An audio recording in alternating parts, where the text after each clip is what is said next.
So आजको यस भिडियोमा हामी ब्याग एन्ड मास्क भेन्टिलेसन कसरी गर्ने पेडियाट्रिक्स एज ग्रुपमा त्यो हेर्न गइराखेको छौँ। यो चाहिँ पेडियाट्रिक्स एज ग्रुपको लागि मास्क भयो स्मल साइज अनि यो चाहिँ ब्याग र यो अक्सिजन रिजर्भायर भयो। यसरी हामी कनेक्ट गर्न सक्छौँ र यो चाहिँ मास्कसँग यसरी कनेक्ट गर्न मिल्छ। अनि यो चाहिँ नोज साइड, यो चाहिँ अब माउथको लागि भयो। यो चाहिँ नेजल ब्रिज टु चिन अफ द माउथसम्म हुनु पर्यो। एङ्गल अफ माउथ चाहिँ क्लोज हुनु पर्यो अनि नोज चाहिँ मास्कभित्र आउनु पर्यो। अनि यसरी हामी ह्यान्डल गरेर सी टेक्निक एप्लाई गर्नुपर्छ। सी र ई भनेको सी चाहिँ हाम्रो थम्ब र इन्डेक्स फिङ्गरले बनाउने र ई चाहिँ रेस्ट अफ द 3 फिङ्गर्सले एङ्गल अफ म्यान्डिबलमा राखेर बनाउने र बेबी चाहिँ प्रोपर स्निफिङ पोजिसन भनेपछि deflexed position, neither extended nor flex, that is neutral position. त्यो पोजिसनमा राखेर अलिकति हेड टिल्ट गरेर हामी चाहिँ यो अक्सिजनेसन भेन्टिलेसन दिने। अनि हामीले प्रपर 1 सेकेन्डसम्म दिनुपर्छ। जस्तो ब्रेथ 2-3 टेक्निक भनेको ब्रेथ 2-3 भन्दाखेरि टोटल 1 सेकेन्ड हुन्छ। त्यति बेलासम्म दिने, बेबीले एक्सपायर गर्छ अनि फेरि नेक्स्ट सेकेन्डमा हामी ब्रेथ 2-3 गरेर नेक्स्ट 1 सेकेन्डको लागि दिने। जस्तो ब्रेथ 2-3 गर्दा कम्प्लिट 1 सेकेन्ड हुन्छ। त्यस्तै गरी हामी 15 सेकेन्डसम्म दिने।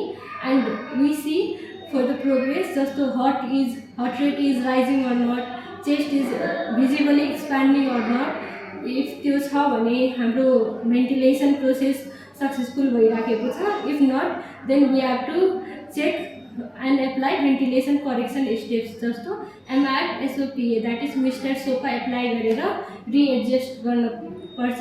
Am stands for mask adjustment. अब यो मास्क प्रपर साइजको नहुनसक्छ, यहाँबाट एयर लिक भएको हुनसक्छ, चिनभन्दा माथि गयो भने, वा एङ्गल अफ माउथ क्लोज छैन भने पनि एयर लिक हुनसक्छ। त्यही भएर मास्क प्रपर साइज वा एयर कहीँ लिक भएछ कि छैन त्यसले सिल गर्ने। अनि मिस्टर सोपामा R stands for repositioning of the airway. त्यो भनेको बेबीको एयरवे ट्र्याक चाहिँ प्रपर पोजिसनमा नमिलेर पनि एयर लङ्समा जानुपर्ने नगएको हुनसक्छ। त्यही भएर repositioning of airway is necessary. Then S for suction भनेपछि अब माउथ र नोजमा केही सेक्रेसन्सहरूले गर्दा अब्स्ट्रक्ट गरेको हुनसक्छ एयरवे, त्यही भएर सक्सन गर्ने। अनि त्यसपछि O for open the mouth. नाकमा अब केही obstruction, polyp or choanal atresia भएर नाकबाट नगएको अवस्थामा चाहिँ माउथ ओपन गऱ्यो भने we have alternative source for airway to enter the lungs. And then P for pressure. So स्टार्टिङमा हामी चाहिँ यो प्रेसर रिलिज भाल्भ चाहिँ ओपन गरेको हुनुपर्छ। यो प्रेसर रिलिज भाल्भबाट हावा जाँदैन, बट इफ यहाँबाट हावा चाहिँ बाहिर निस्किन्छ र मिनिमली एयरै गइराखेको हुन्छ निड अनुसारले स्टार्टिङमा चाहिँ। बट इफ त्यो इफेक्टिभ भइराखेको छैन भने we have to close this pop off or pressure release valve, एउटै हो, त्यो चाहिँ क्लोज गर्ने। अनि त्यसपछि ब्रेथ 2-3 गर्दा चाहिँ त्यति बेला अलि बढी प्रेसरमा एयर चाहिँ सबै एयरवे ट्र्याकतिर जान्छ। अनि त्यसपछि लास्ट मिस्टर सोपाको A means alternative source of ventilation. If bag and mask effective भएन भने we have to seek for endotracheal intubation or laryngeal mask airway for the ventilation of the baby. That's all for this video. Thank you.